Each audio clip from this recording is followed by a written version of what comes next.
Hallo und willkommen in der Gardasee-Region. Wir fahren von Riva del Garda nach Bagolino, um über die Ostrampe den Maniva-Pass zu erreichen. Nach einem Abstecher Richtung Croce Domini gelangen wir über die Westrampe und ziemlich abgelegene Strecken zurück zum Gardasee. Mehr als 200 Kilometer kurvenreiche Straßen, über 4000 Meter Höhendifferenz und fantastische Landschaften machen die Tour zu einem unvergesslichen Erlebnis. Steigt auf und begleitet uns an einem herrlichen Julitag in der Lombardei. Wir starten bei Riva del Garda, aber der Einstieg in die Tour ist überall möglich. Bei Piacenza gelangen wir ins Ledro-Tal, das ein paar schöne Serpentinen für uns bereithält.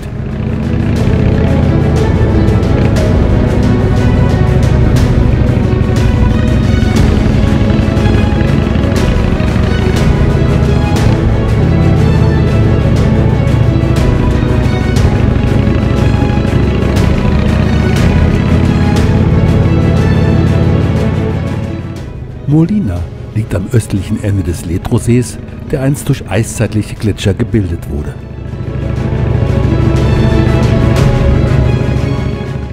Am Ledro-See wurden prähistorische Pfahlbauten gefunden, die eine frühe Besiedlung des abgelegenen Tals beweisen.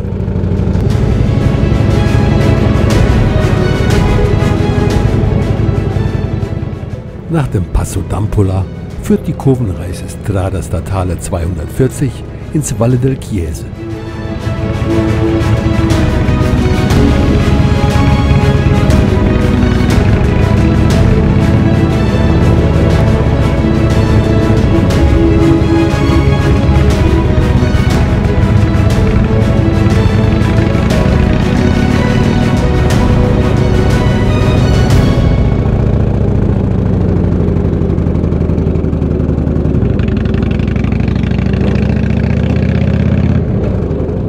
Das Erscheinungsbild von Storo ist typisch für eine wirtschaftlich abgehängte Region.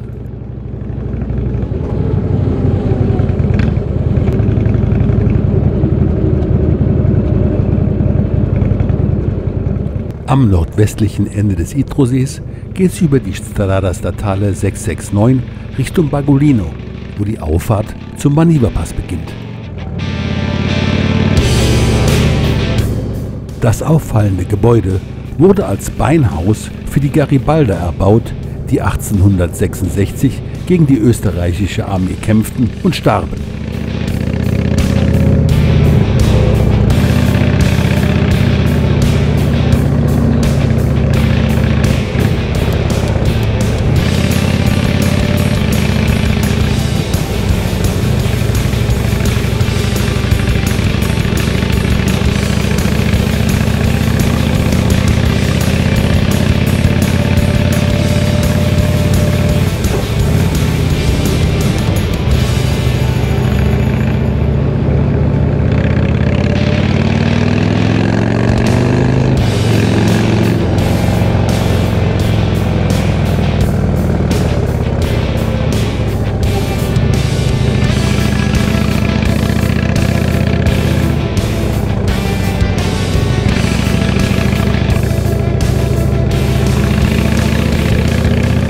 In Bagolino wurden einst die Pferde vor der Überquerung des Croce Domini und des Maniva-Passes gewechselt.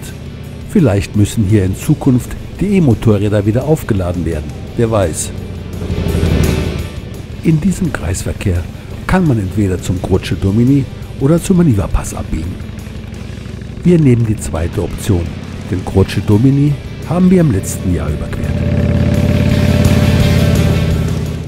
Die Ostrampe zum Maniva-Pass ist eine einspurige Strecke mit gelegentlichen Ausweichstellen. Der Zustand ist überwiegend schlecht.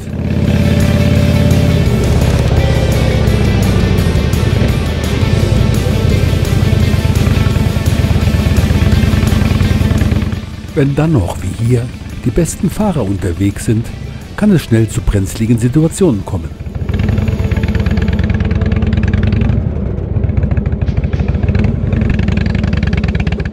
Abstand halten und geduldig auf eine Überholmöglichkeit warten, ist hier sicherlich angebracht.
So macht es schon eher Spaß und die Aussicht wird zunehmend besser.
Bei ca. 1600 Meter Höhe verschwindet der Wald allmählich und Skilifte kommen in Sicht.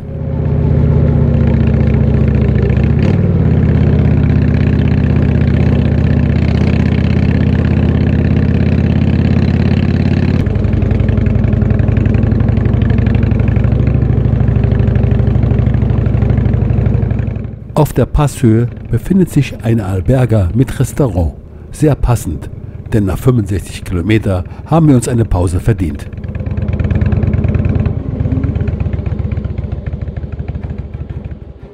Der Maniva-Pass ist eigentlich ein Knotenpunkt, denn die Via delle Tre Valli kreuzt auf der Passhöhe. Eine Option, die der Pass bietet, ist die südwestliche Strecke nach Anfo am Idrosee. Diese enge und teilweise geschotterte Piste ist nur geübten und schwindelfreien Offroad-Fahrern zu empfehlen. Die Befahrbarkeit ist aber nicht immer gegeben. Die Passi della Berga und della Spina, beide über 1500 Meter, sind durch eine alte Militärstraße miteinander verbunden. Die zweite Möglichkeit ist die Westrampe des Maniva-Passes, die nach Tervanole sul Mella führt. Sie ist gut und zweispurig ausgebaut. Eine weitere Option ist die teilweise geschotterte Höhenstraße zum Croce Domini.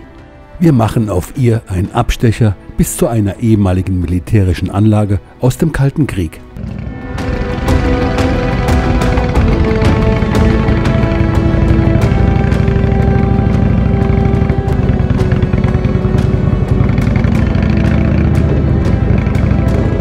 Links geht's zur Westrampe und geradeaus zum Passo di Croce Domini.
Die ehemalige militärische Installation und ihre Lage auf dem Berg würde auch in einen James-Bond-Film passen.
Die NATO-Anlage war Teil einer weltumspannenden Funkanbindung und wurde durch die aufkommende Satellitenkommunikation obsolet.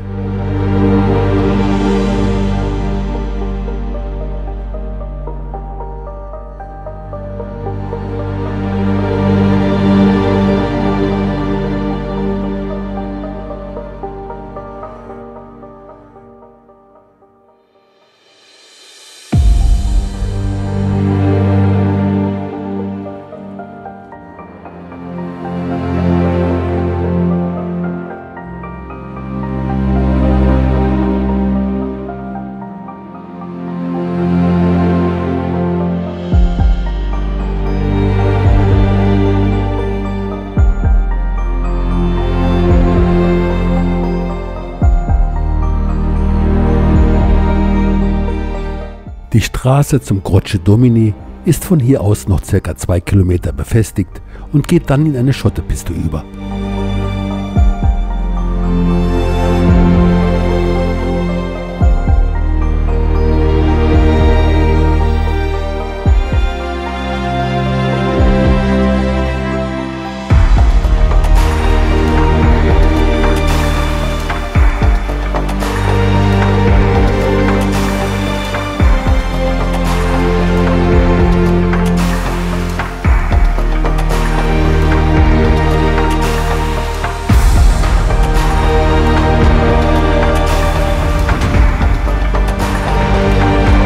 Von hier aus sind es noch ca. 7 Kilometer bis zum Passo di Croce Domini.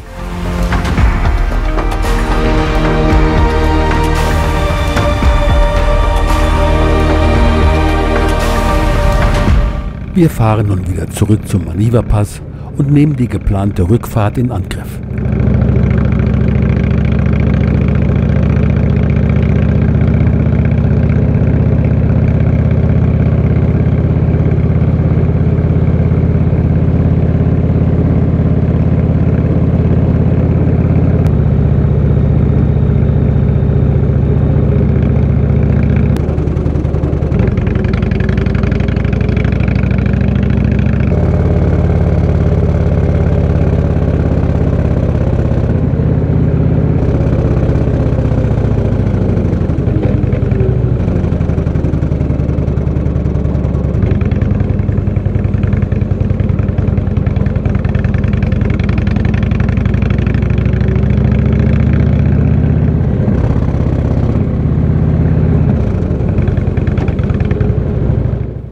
Dieses Bergpanorama ist kaum in Worte zu fassen.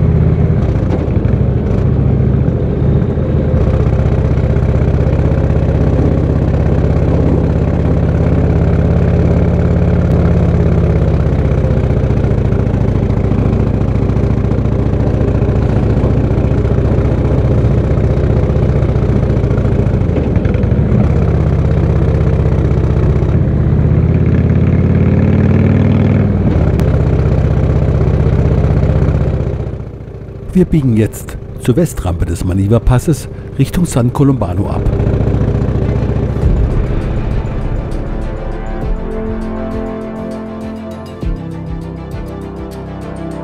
Die Westrampe ins Val Trompia ist nicht nur breit ausgebaut, sondern auch eine landschaftlich sehr reizvolle Strecke.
Im Val Trompia, wie auch in benachbarten Tälern, wurde seit der Eisenzeit, aber vor allem seit dem Mittelalter Eisenerz abgebaut. 1984 wurde die Mine stillgelegt.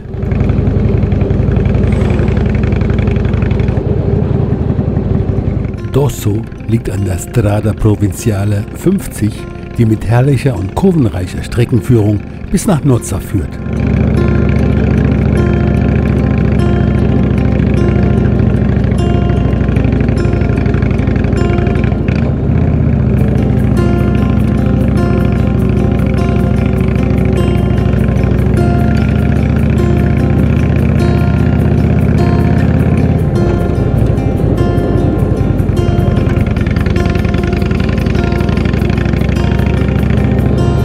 Immer wieder kommt man durch abgelegene Bergdörfer, deren Bewohner jeden Tag einen atemberaubenden Ausblick haben.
Hier ist keinerlei Hektik oder überbordender Massentourismus zu finden.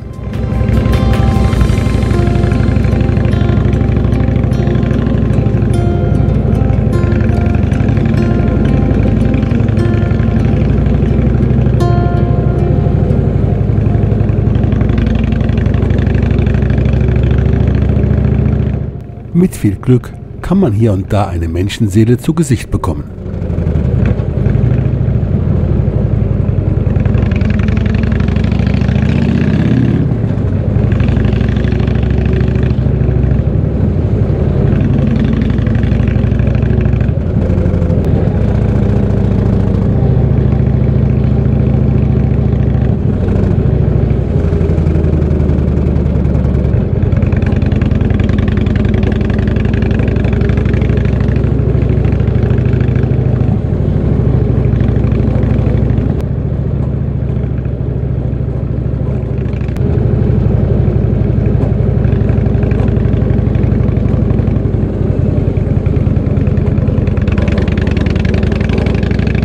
Auf der gesamten Strecke kamen uns vielleicht 2, 3 Fahrzeuge entgegen.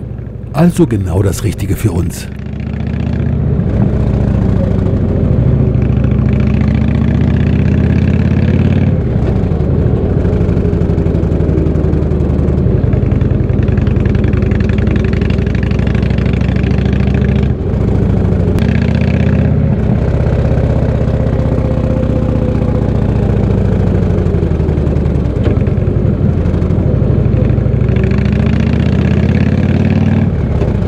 Eine Besonderheit von Belprato sind die vielen bemalten Häuser.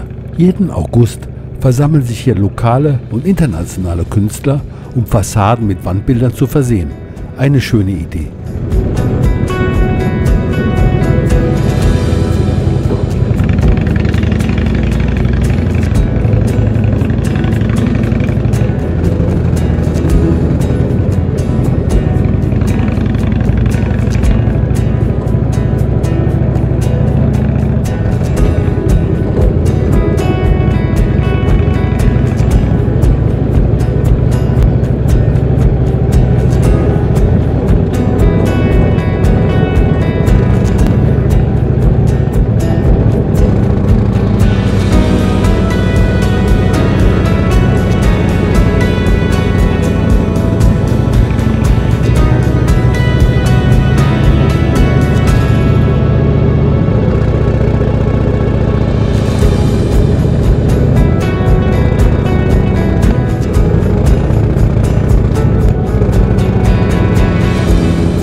Von Nozze aus sind es nur noch 20 Kilometer bis Salò am Gardasee.